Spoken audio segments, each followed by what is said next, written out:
I'm back.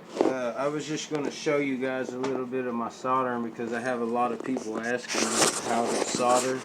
And see, you want to make sure you have adequate flux.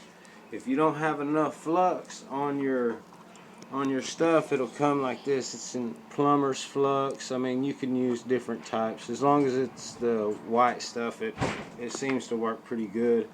I tried the different colored one, but it won't work as well. And see, I take my ends of my wires and I stick it off in there like this, and see, I have some solder on here. Well, if you'll notice, the color will be real silver at first when you first put it on because of the flux.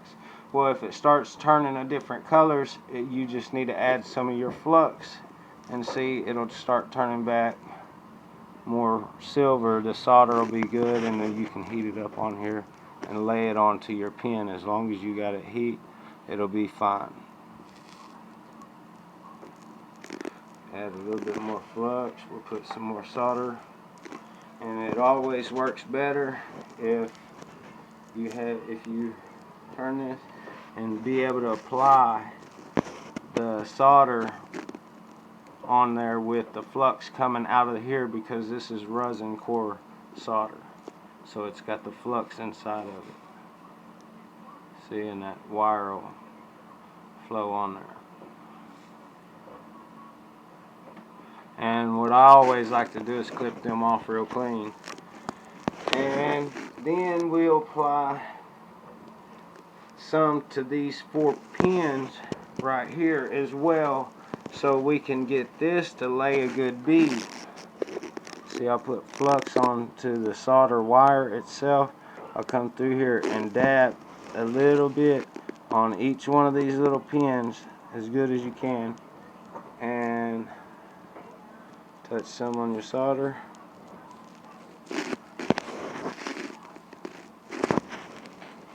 Alright, I shake it off and add me a little new piece of solder every once in a while too.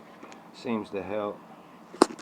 And I'll take this and we'll get up that one pin. See, right there. Alright, and then we'll heat up this side over here. Make sure you're just touching one because you don't want to jump your pins. I mean, you can put the heat on there.